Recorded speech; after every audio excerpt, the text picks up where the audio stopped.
Bismillahirrahmanirrahim. Assalamualaikum warahmatullahi wabarakatuh. Alhamdulillahilladzi nahmaduhu wa nasta'inuhu wa nastaghfiruh wa na'udzu billahi min shururi anfusina wa sayyiati a'malina. May yahdihillahu fala mudhillalah wa may yudlilhu fala hadiyalah. Asyhadu an la ilaha illallah wahdahu la syarikalah wa asyhadu anna Muhammadan abduhu wa rasul. Allahumma salli wa sallim ala sayyidina Muhammad wa ala alihi wa ashabihi wa man tabi'ahum bi ihsanin ila yaumiddin, amma ba'd. Qala Allah ta'ala fi kitabihil karim, a'udzu billahi minasyaitonir rajim. Bismillahirrahmanirrahim. Ya ayyuhalladzina amanu taqullaha haqqa tuqatih wa la tamutunna illa wa antum muslimun. Qala Rasulullah sallallahu alaihi wasallam, man salaka tariqan yaltamisu fihi ilman sahalallahu lahu tariqan ilal jannah. Wa qala may yuridillahu bihi khairan yufaqihu fiddin. Hadirin yang dimuliakan oleh Allah Subhanahu wa taala, para pemirsa yang dimuliakan oleh Allah Subhanahu wa taala, alhamdulillah pada malam hari ini kita bertemu kembali di agenda rutin kita kajian Ahad malam, yaitu mengkaji syarah Arba'in karya Imam An-Nawawi. Setelah kita membahas hadis yang keempat, kemudian kita lanjutkan hadis yang kelima, yang di sini babnya adalah menolak kemungkaran dan bid'ah. Hadisnya kita baca an Ummil Mukminin Ummi Abdillah Aisyah radhiyallahu anha qalat, qala Rasulullah sallallahu alaihi wasallam, man akhdatha fi amrina hadza ma laisa minhu fa huwa raddun. Rawahul Bukhari wa Muslim. Wa fi riwayatin lil Muslim, wa fi riwayatin li Muslim, man amila amalan laisa alaihi amruna fa huwa raddun. Dari Ummul Mukminin Ummu Abdillah Aisyah radhiyallahu anha, ia berkata, Rasulullah sallallahu alaihi wasallam bersabda, barang siapa yang mengadakan hal yang baru dalam urusan agama kami ini, sesuatu yang bukan bagian dari kami, fahuwa raddun, maka itu tertolak. Hadis ini diriwayatkan oleh Imam Bukhari dan Muslim. Dan dalam riwayat Imam Muslim disebutkan, barang siapa yang melakukan suatu amal yang bukan urusan agama kami, fahuwa raddun, maka itu tertolak. Baik, hadirin yang dimuliakan oleh Allah Subhanahu wa taala, hadis yang kelima ini hadis yang cukup masyhur, cukup terkenal, bahkan banyak di antara kita yang sudah hafal. Kemudian kita akan mencoba untuk membahas makna kandungan yang ada di dalam hadis tersebut.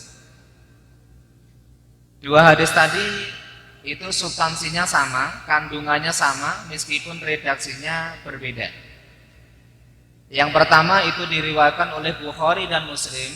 Kemudian Imam Muslim itu punya lafadz sendiri, man amila amalan laisa alaihi amruna fahuwa raddun.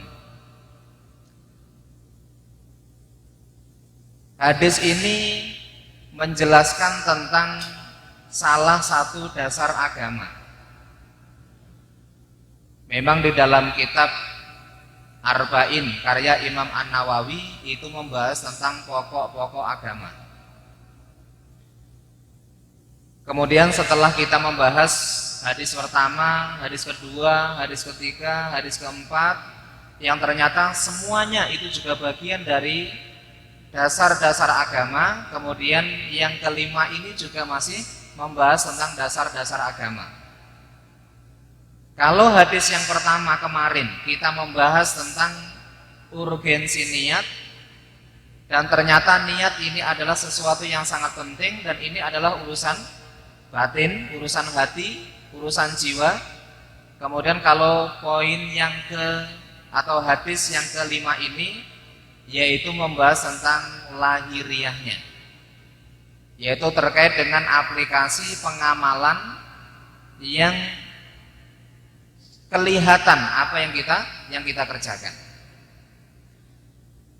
Kemudian di sini Imam An-Nawawi berkomentar, setiap muslim itu dianjurkan menghafal hadis ini dan menjadikannya sebagai dalil untuk menolak kemungkaran.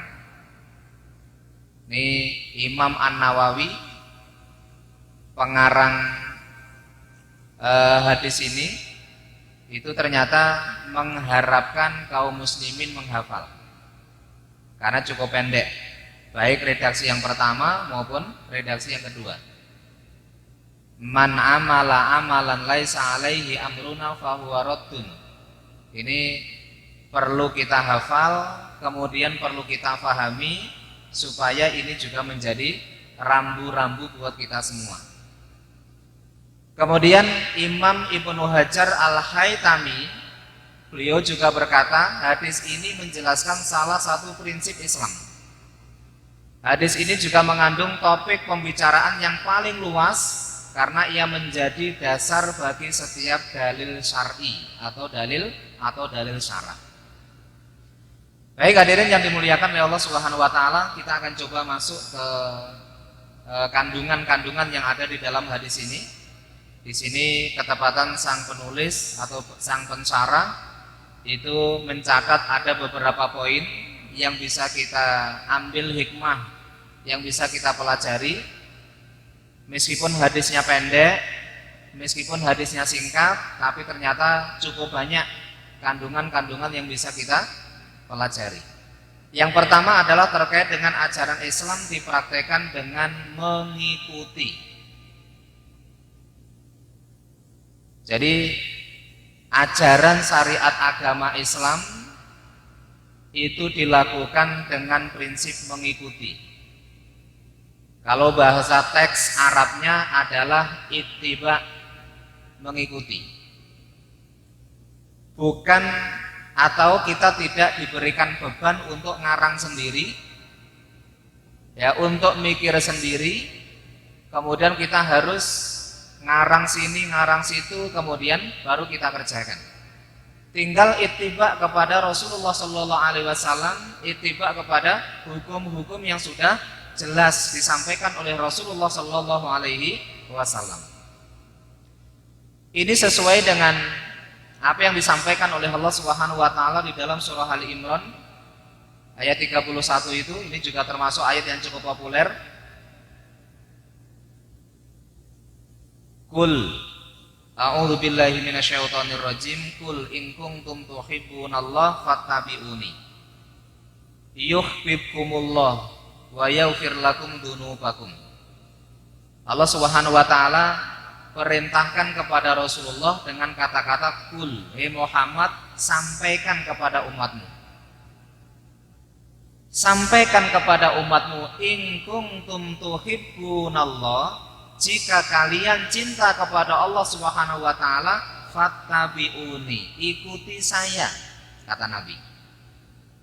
Berarti ciri-ciri orang yang cinta kepada Allah Subhanahu wa taala itu ittiba'ur rasul, yaitu mengikuti dan meneladani Rasulullah sallallahu alaihi wasallam.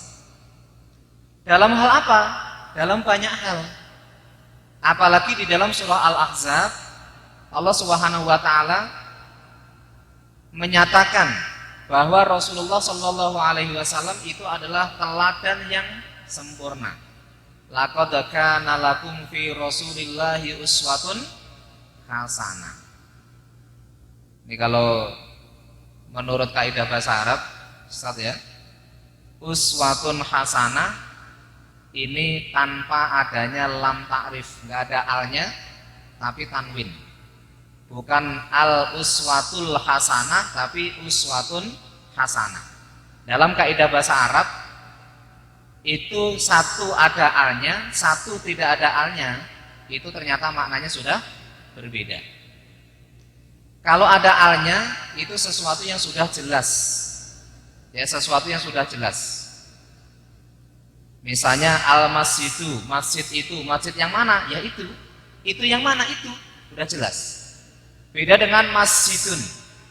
Ada masjid, masjid yang mana? Ya pokoknya masjid. Jadi tidak kelihatan.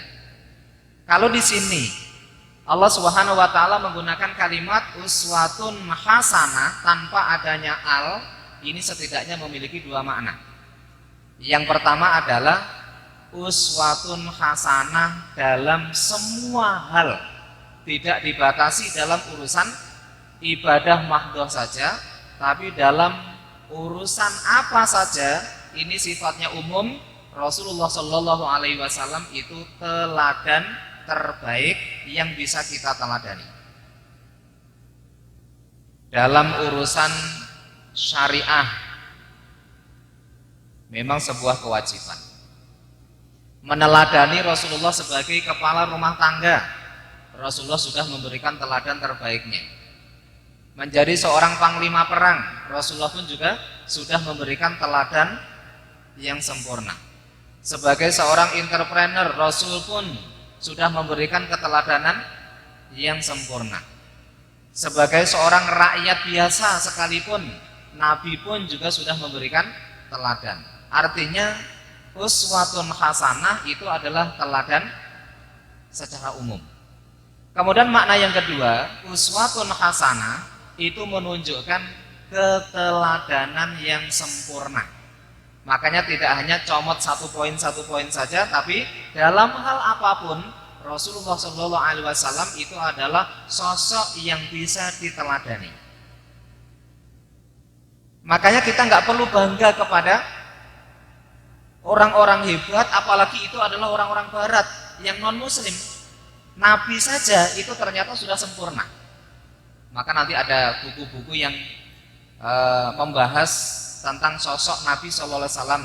Misalnya Rasul Al-Qaid, Rasul itu sebagai seorang pemimpin, ya. Rasul sebagai seorang kepala rumah tangga, Rasul sebagai seorang pebisnis.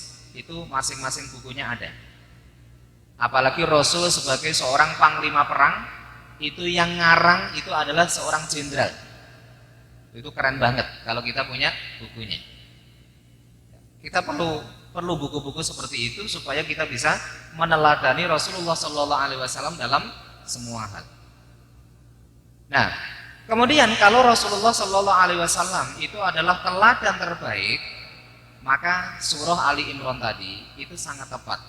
Jika kalian cinta kepada Allah Subhanahu wa taala, fattabi'uni, ikuti saya. Ikuti saya. Dalam hal apa? Dalam hal apa saja. Fattabi'uni. Dengan kita mengikuti Rasulullah sallallahu alaihi wasallam, dengan kita meneladani Rasulullah sallallahu alaihi wasallam, yuhibbukumullah. Itu adalah cara untuk mengundang kecintaan Allah Subhanahu wa taala kepada kita. Jadi siapa yang ingin dicintai oleh Allah Subhanahu wa taala, syaratnya adalah ikuti Rasulullah sallallahu alaihi wasallam. Jangan berharap mendapatkan cintanya Allah Subhanahu wa taala kalau kita tidak mengikuti Rasulullah. Sederhana kan? Sederhana kita mendapatkan cinta dari Allah Subhanahu wa taala. Bukan hanya kita mendapatkan kecintaan dari Allah Subhanahu wa taala. Wa yaghfir lakum dzunubakum.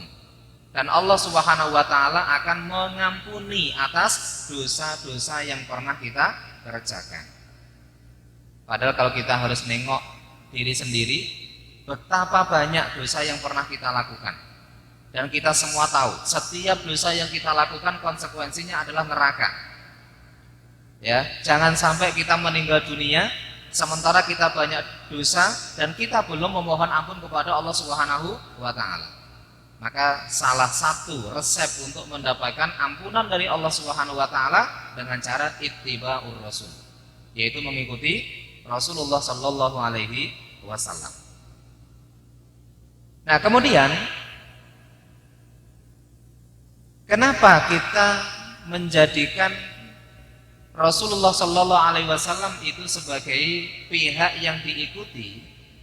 Karena memang Rasulullah Shallallahu Alaihi Wasallam itu yang membawa syariat. Misalnya di dalam surah Al-Ahzab, ya tepatnya ayat yang ketiga, ini ayat yang juga cukup populer. Al-yauma akmaltu lakum dinakum wa atmamtu alaikum nikmati wa raditu lakumul Islam madina. Al-yauma, hari ini, akmaltu lakum dinakum, sudah saya sempurnakan agama ini. Jadi pada saat ayat itu diturunkan oleh Allah Subhanahu wa taala, maka syariat agama ini sudah sempurna. Sempurna itu kalau ditambah jadi sempurna enggak? Hah? Sempurna, sudah sempurna ini, kok ditambah-tambah nanti malah jadi masalah. Sudah sempurna kemudian dikurangi, itu juga menjadi tidak sempurna. Artinya kalau syariat Islam itu sudah sempurna, ya sudah, nggak perlu ditambah dan juga tidak perlu dikurangi. Tinggal kita mempelajari bagaimana Al-Quran memandu kita, bagaimana Sunnah Rasulullah SAW memandu kita, ya lewat generasi-generasi termulia. Bagaimana mereka menerjemahkan dalam kehidupan sehari-hari. Makanya sirah itu nggak boleh kita tinggalkan. Sirah itu harus kita baca. Sirah itu harus kita perdalam sirah itu. Kenapa? Sebab sirah itu adalah bagaimana orang-orang mulia mempraktekkan Quran dalam kehidupan sehari-hari. Sirah itu menunjukkan bagaimana para sahabat itu mempraktekkan Quran, mempraktekkan hadis Rasulullah Sallallahu Alaihi Wasallam. Makanya kita tidak boleh melupakan sirah, kita nggak boleh meninggalkan sirah, dan kita pun juga harus mendalami sirah. Sementara kitab-kitab sirah pun juga cukup banyak. Ini yang harus kita koleksi, kitab-kitab sirah. Karena itu adalah kehidupan para sahabat dalam mengaplikasikan Quran, dalam mengaplikasikan hadis Rasulullah Sallallahu Alaihi Wasallam. Hari itu Islam sudah sempurna, sehingga nggak perlu ngarang sendiri, nggak perlu nambah, juga nggak perlu dikurangi. Dan itu juga dijelaskan di dalam khutbahnya Rasulullah Sallallahu Alaihi Wasallam, dan itu juga bagian dari khutbah nikah. Fa inna asdaqal hadithi kitabullah wa khairul huda huda Muhammadin sallallahu alaihi wasallam wa syarrul umuri muhdatsatuha wa kullu muhdatsatin bid'ah wa kullu bid'atin dhalalah wa kullu dhalalatin finnar. Ini adalah bacaan yang rutin dibaca oleh Rasulullah. Di antaranya adalah di Haji Wada ya, itu dibaca oleh Rasulullah SAW. Meskipun di situ ada kalimat fa inna kulla muhdatsatin bid'ah wa kulla bid'atin dhalalah wa kulla dhalalatin finnar, ya kita nggak perlu alergi dengan kata-kata bid'ah. Tapi kita juga harus memahami pembahasan bid'ah itu dengan detail.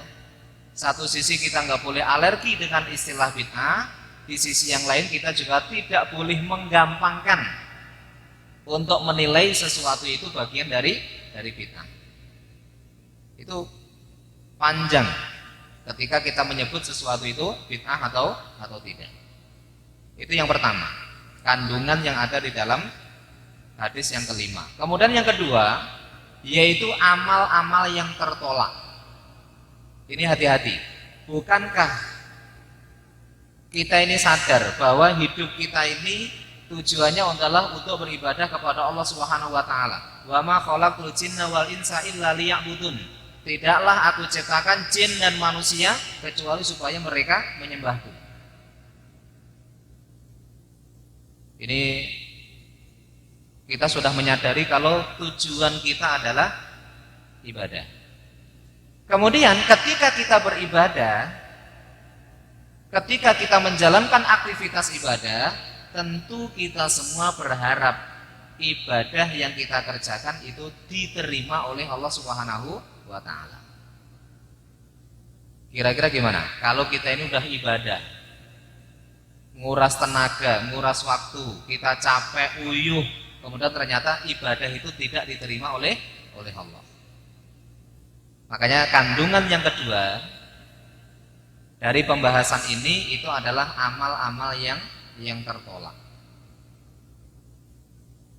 Bagaimana cirinya? Yaitu ketika kita mengamalkan sesuatu itu tidak ada landasan hukum syar'inya. Kita mengamalkan ini itu nggak ada landasan hukum syar'inya. Setelah kita buka-buka dalam Quran, kita nggak temukan panduan itu. Setelah kita buka hadis-hadis atau sunnah-sunnah Rasulullah, ternyata juga tidak ada panduan itu. Kemudian kita coba lihat kitab-kitab para ulama, kemudian juga tidak ditemukan bagaimana para ulama mengomentari tentang amalan-amalan yang kita lakukan. Maka itu adalah tanda-tanda bahwa apa yang kita lakukan itu raddun, tertolak, tidak diterima oleh Allah Subhanahu wa taala. Makanya mari kita fokus menjalankan apa yang kita lakukan terkait dengan aktivitas ibadah itu harus ada landasan syar'inya. Daripada kita melakukan sesuatu kemudian ternyata tidak diterima oleh Allah Subhanahu wa taala. Makanya hadis yang pertama, hadis yang kelima ini menjadi syarat diterimanya amal ibadah yang kita lakukan. Kemudian ulama menambahkan yang pertama itu adalah iman. Makanya ada yang mengatakan syarat ibadah kita diterima, ada yang mengatakan 3, ada yang mengatakan 2. Yang pertama itu adalah iman. Makanya kebaikan yang dilakukan oleh orang yang tidak memiliki iman itu nggak ada gunanya. Ibadah yang dilakukan oleh orang-orang yang tidak didasari oleh iman itu tidak ada manfaatnya, nggak ada gunanya. Nanti bisa dilihat di dalam surah Ibrahim ayat yang ke-18. Amal-amal kebaikan yang dilakukan oleh orang-orang kafir, ya orang kafir dia punya kebaikan. Orang kafir dia punya karya, orang kafir dia punya amal. Ya, mungkin dia dermawan, mungkin dia sosial, mungkin dia memiliki kebaikan. Cuma kebaikan yang dia lakukan itu tidak dilandasi oleh iman. Digambarkan oleh Allah Subhanahu wa taala seperti debu yang tertiup oleh angin yang sangat kencang. Debu loh ya ini. Debu yang tertiup oleh angin yang sangat kencang. Kira-kira kelihatan bekasnya di mana? Tidak kelihatan. Makanya ulama memasukkan iman itu syarat yang pertama. Kemudian yang kedua adalah ikhlas. Adapun yang berpendapat iman tadi nggak masuk karena sudah masuk di poin ikhlas ini. Namanya ikhlas itu berarti ya sudah karena Allah Subhanahu wa taala, dengan otomatis iman. Bagaimana mungkin orang itu bisa ikhlas kalau dia itu tidak beriman kepada Allah? Karena makna ikhlas itu adalah hanya untuk Allah, murni untuk Allah, tidak ada lainnya. Ikhlas. Makanya ya yang kedua ini atau yang pertama ini itu masuk pada pembahasan hadis yang pertama di hadis arba'in. Dan ini adalah amalan hati. Dan amalan hati ini sesuatu yang juga sama-sama penting. Nah, untuk melatih supaya setiap orang itu ikhlas dalam beramal, maka tazkiyatun nufus, proses pensucian jiwa ini juga harus kita lakukan. Kemudian yang ketiga atau yang kedua adalah ittiba'ur rasul, mengikuti panduan Rasulullah Shallallahu Alaihi Wasallam. Mengikuti Rasulullah kan ini relatif lebih enak. Jadi kita nggak diberikan beban untuk ngarang mikir sendiri, tinggal kita mempelajari mana panduan Quran, mana panduan hadis, mana para ulama berkomentar, ya mengajarkan kepada kita dari ilmu yang para ulama mengkajinya dari kitabullah dan juga dari hadis Rasulullah Shallallahu Alaihi Wasallam, kemudian para ulama itu menyimpulkan sebuah istinbat hukum. Itu cukup kita ngikuti para ulama. Jadi nggak harus kita repot mikir sendiri. Kalau ulama itu sudah memberikan materi atau istinbat hukumnya, mudah gitu. Kemudian di dalam surah Muhammad, Allah Subhanahu wa taala juga menyatakan, ya ayyuhalladzina amanu atiiullah wa atiiur rasul wa la tubtilu a'malakum.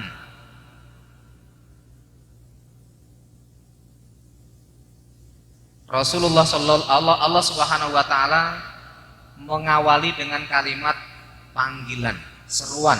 Ya ayyuhalladzina amanu, wahai orang-orang yang beriman. Yang dipanggil siapa? Yang dipanggil orang-orang yang beriman. Berarti kita, ketika kita sudah mengikrarkan diri dengan mengucapkan dua kalimat syahadat, berarti kita memilih jalan keimanan.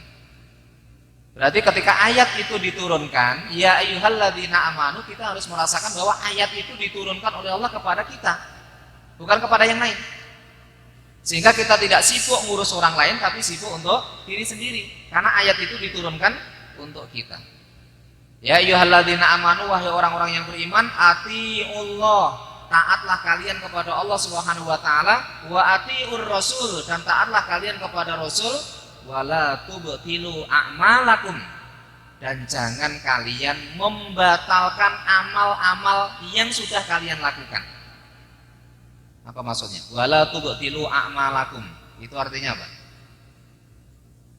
Seseorang dikatakan sebagai orang yang tubtilu a'malakum, yaitu membatalkan amal-amal yang sudah dia lakukan, itu ketika amal yang dilakukan itu tidak didasari ketaatan kepada Allah dan ketaatan kepada Rasulullah. Jadi amal itu lenyap, kebaikan itu lenyap. Makanya semuanya harus dilandasi taat kepada Allah, taat kepada Rasul. Setidaknya hukum dasarnya itu jelas ada. Adapun terkait dengan teknis itu nanti ketika kita membahas ibadah-ibadah yang ghairu mahdhah. Kalau ibadah mahdhah kan nggak bisa diganggu gugat.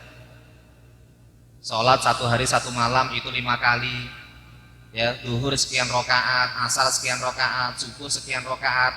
Ini mahdhah, nggak bisa diganggu gugat. Tata cara puasa seperti ini, puasa ini waktunya ini, puasa ini waktunya itu. Ini qot'i, nggak bisa kita rubah. Tapi yang ghairu mahdhah, ya, ghairu mahdhah itu landasan utamanya ada, tapi teknis untuk mengerjakannya itu tidak dijelaskan secara detail oleh syariat. Contohnya misalnya Allah Subhanahu wa taala, Rasulullah Shallallahu Alaihi Wasallam banyak sekali memberikan resep-resep amalan untuk kita kerjakan. Misalnya kita ambil dari Quran dulu. Misalnya Quran mengatakan Udzukurullaha dzikran katsira. Zikirlah kalian kepada Allah Subhanahu wa taala dengan zikir yang banyak. Teknisnya gimana? Caranya gimana? Ada secara detail? Tidak. Banyak itu jumlahnya berapa? Ada batasannya? Jawabnya tidak ada batasannya. Kapan saja kita harus memperbanyak istighfar? Ada teknisnya? Jawabnya tidak. Berarti dikembalikan kepada masing-masing. Kalau menurut kita 300 itu sudah banyak, ya, itu dzikran katsira, sudah zikir yang banyak. Kalau menurut kita 300 itu belum banyak, kemudian ditambah menjadi 800, kemudian 1000, kemudian hitungan yang lebih dari itu, yang itu menunjukkan katsira, itu menunjukkan jumlah yang sangat banyak, itu nggak jadi masalah. Ini ghairu mahdhah. Apalagi misalnya Rasulullah Shallallahu Alaihi Wasallam memberikan kabar gembira kepada kita semua. Barang siapa yang mengucapkan atau membaca Al-Ikhlas 10 kali, Al-Ikhlas 10 kali, Qul huwallahu ahad, Allahus samad, lam yalid wa lam yulad wa lam yakul lahu kufuwan ahad 10 kali. Ada yang tahu keutamaannya apa?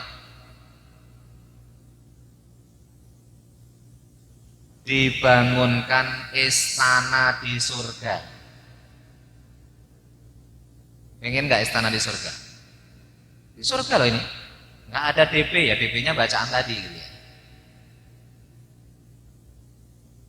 Membaca Al-Ikhlas 10 kali Allah Subhanahu wa taala akan berikan istana buat pembacanya. Kalau orang membaca itu kemudian istananya itu sudah ada, berarti istana itu milik fulan bin fulan. Misalnya nanti di surga itu ada istana. Ini miliknya siapa? Ini miliknya Ustaz Adnan. Mana orangnya? Di neraka. Kan nggak mungkin. Jadi ketika ini miliknya Ustaz Adnan berarti pemiliknya sudah ada di dalam surga. Membaca Al-Ikhlas 10 kali. Ini belum tentu loh. Meskipun kelihatannya gampang, tapi belum tentu ini menjadi amalan rutin buat kita. Padahal seandainya ada wali kota bikin program, siapa yang membaca Al-Ikhlas 50 kali dalam sehari, saya berikan 1 unit rumah di perumahan A, B, C. Kira-kira ada yang absen? Saya yakin nggak ada yang absen. Tapi yang jadi masalah itu adalah ketika itu dijadikan program, kan lahannya nggak ada. Makanya Allah Subhanahu wa taala yang bikin program itu, membaca Al-Ikhlas 10 kali, pahalanya atau keutamaannya Allah akan bangunkan istana buat membaca. Pertanyaannya adalah kapan kita harus membaca Al-Ikhlas 10 kali? Kapan kira-kira? Bebas. Ya, bebas. Habis sholat subuh menuntaskan 10 kali, nggak ada masalah. Habis sholat duha kita menyelesaikan 10 kali, no problem. Habis sholat duhur atau sebelum sholat duhur kita membaca 10 kali, nggak ada masalah. Artinya fleksibel saja. Jadi panduan dasarnya itu ada, tapi teknisnya tidak dijelaskan secara detail. Ini disebut dengan ibadah ghairu mahdhur, yang tidak. Maka setidaknya adalah kita mencari landasan dasarnya, kita tahu kenapa kita melakukan ini, kenapa kita melakukan amalan ini, kita tahu.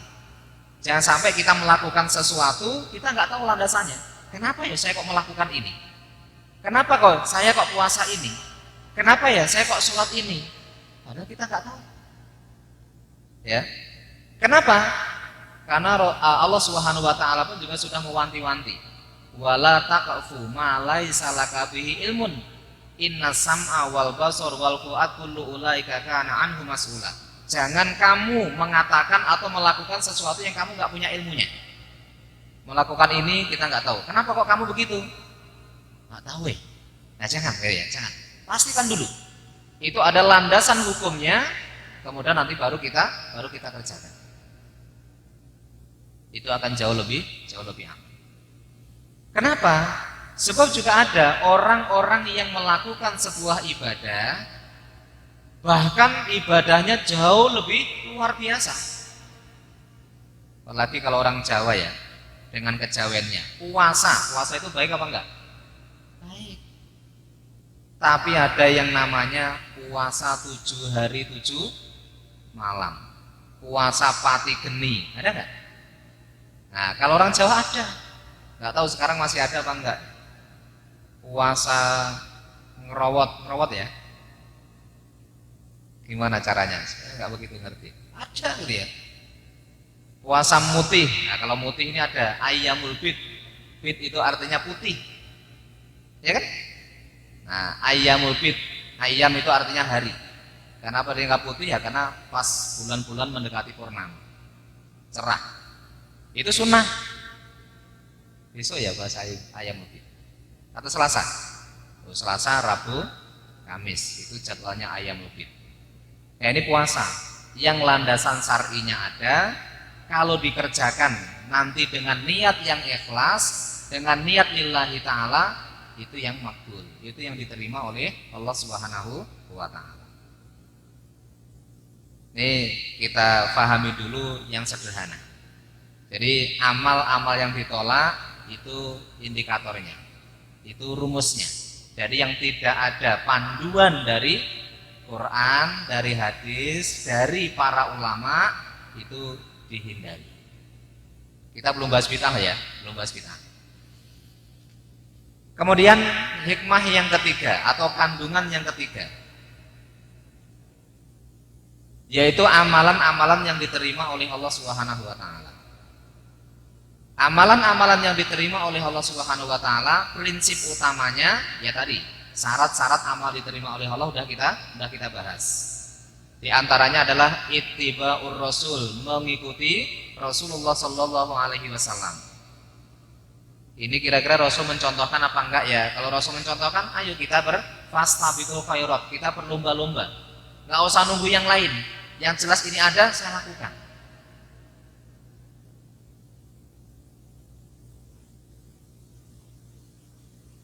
Kemudian apakah setiap yang tidak dilakukan oleh Rasulullah SAW itu masih salah?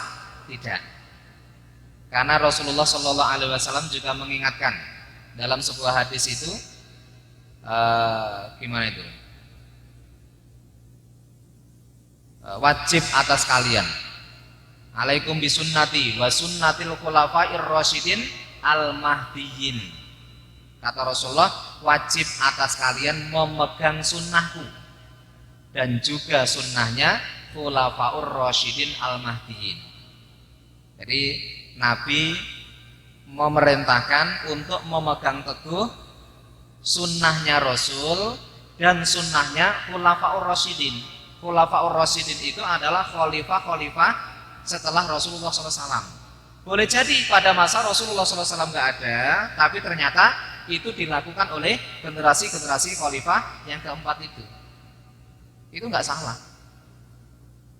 Contoh,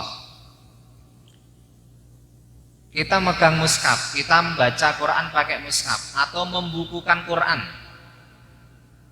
Itu kan hal baru. Pada masa Rasulullah SAW tidak ada. Nggak ada pada masa Rasulullah. Tapi ternyata itu dilakukan mulai pada masa Abu Bakar As-Siddiq. Sampai ini kan usulannya Umar bin Khattab. Sampai oleh Abu Bakar itu ditolak. Ini hal yang baru ini. Nah, jadi sejak kalangan sahabat saja itu sudah mulai ada sudut pandang yang berbeda. Apalagi hari ini. Nah, sampai kalau nggak salah Abu Bakar itu mengatakan memindahkan gunung itu lebih saya sukai daripada saya harus membukukan Al-Quran. Coba ini kan kata-kata penolakan, tapi dengan berbagai macam diskusi, masukan, kemudian dikaji, kemudian akhirnya Abu Bakar mengizinkan. Ya sampai pada masa Utsman ibnu Affan itu mushaf itu bisa dihitung, sedunia itu bisa dihitung. Hanya 6 mushaf atau 7 mushaf. Hari ini masing-masing kita punya berapa mushaf? Banyak. Mushaf kecil, mushaf sedang, mushaf besar. Di laptop ada, di Android ada. Androidnya masing-masing punya 3. Semuanya isinya Quran. Nah, jadi itu contoh bahwa ada sesuatu yang belum dikerjakan pada masa Rasulullah, tapi dikerjakan pada masa Khulafaur Rasyidin, itu sesuatu yang tidak melanggar syariat. Misalnya lagi sholat raweh jumlah rakaatnya lebih dari 11. Nah, itu kan dilakukan setelah Rasulullah SAW nggak ada. Ini ijma'nya para ulama. Makanya aneh kalau hari ini kita masih memperdebatkan tentang jumlah rakaat. Itu aneh sekali. Kenapa? Sudah selesai di kalangan generasi-generasi dulu. Kok hari ini baru ribut? Terlambat kan ributnya? Terlambat. Adapun masing-masing, ya itu punya pilihan, itu urusan yang berbeda. Ya emang harus punya pilihan. Kalau tiap hari gantian kan repot. Ya, hari ini yang imami saya 23 rakaat. Besok yang imami Pak Arsono 11 rakaat. Besok lagi yang imami Ustaz Adnan 41 rakaat. Nah, kan bingung nanti makmumnya. Ya karena sholat tarawih itu enggak hanya 11 dan 23. Ya, ada yang 41 rakaat juga. Ada yang kisaran itu juga ya. Tapi ternyata enggak ada masalah. Kok hari ini kita ribut gitu ya. Berarti ada masalah di kita. Ini amal yang diterima oleh Allah Subhanahu wa taala. Berikutnya adalah terkait dengan bid'ah. Bid'ah yang tercela, bid'ah yang terpuji di sini dibahas. Ini sudah masuk waktu Isya ya. Baik. Sudah masuk waktu Isya terkait dengan ini kira-kira diteruskan apa enggak? Nanti diteruskan karena ini bahas materi yang di tengah-tengah masyarakat sensitif banget kalau kita menyebut kata-kata bid'ah. Ya insya Allah nanti garis besarnya kita akan bahas sebelum kita masuk pada hadis yang ke-6 supaya satu, kita nggak alergi dengan kata-kata bid'ah. Bid'ah sesat itu ada. Tapi bagaimana penjelasannya? Nah, kita belum bahas.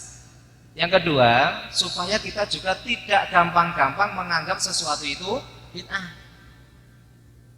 Karena itu juga berbahaya. Nah, maka dari itu insya Allah kita nanti akan bahas. Dan hari ini kita baru sampai di kandungan yang ketiga. Yang pertama tadi terkait dengan ajaran Islam itu dipraktekkan dengan ittiba atau mengikuti.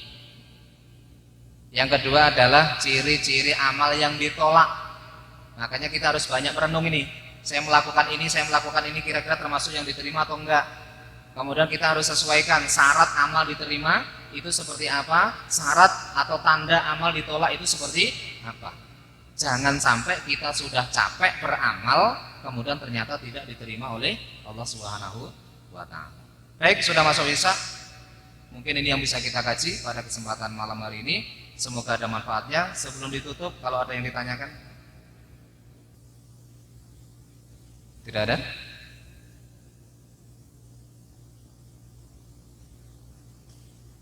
Baik, kalau nggak ada, mari kita tutup dengan doa. Mudah-mudahan Allah Subhanahu wa taala memberikan kesehatan kepada kita semua. Mudah-mudahan Allah memberikan ilmu yang bermanfaat untuk kita semua dan mudah-mudahan Allah Subhanahu wa taala melindungi kita dari ilmu yang tidak bermanfaat. Allahumma shalli wa sallim ala nabiyyina Muhammad wa ala alihi wa sahbihi wa man tabi'ahum bi ihsan ila yaumil. Allahumma ighfir lana dzunubana wa liwalidina warhamhum kama rabbayana shighara. Allahumma inna nas'aluka al-'afwa wal 'afiyah fid dunya wal akhirah. Allahumma inna nas'aluka 'ilman nafi'a wa rizqan thayyiban wa 'amalan mutaqabbala. Allahumma inna nas'alukal huda wa tuqa wal 'afafa wal ghina. Allahumma inna na'udzubika min ilmin la yanfa' wa min qalbin la yakhsha wa min nafsin la tashwa wa min 'ainin la tadma' wa min da'watin la yustajabu laha. Allahumma inna ala dzikrika wa syukrika wa husni ibadatik. Rabbana hab lana min azwajina wa dhurriyyatina qurrata a'yun waj'alna lil muttaqina imama. Rabbana atina fid dunya hasanah wa fil akhirati hasanah wa qina adzabannar. Wa sallallahu ala nabiyyina Muhammad wa ala alihi wa sahbihi wa man tabi'ahum bi ihsan ila yaumil. Subhana rabbika rabbil izzati amma yasifun. Wa salamun alal mursalin walhamdulillahi rabbil alamin. Kita sempurnakan dengan doa kafaratul majlis. Subhanakallahumma wa bihamdika asyhadu an la ilaha illa anta astaghfiruka wa atubu ilaik. Walhamdulillahi rabbil alamin. Assalamualaikum warahmatullahi wabarakatuh.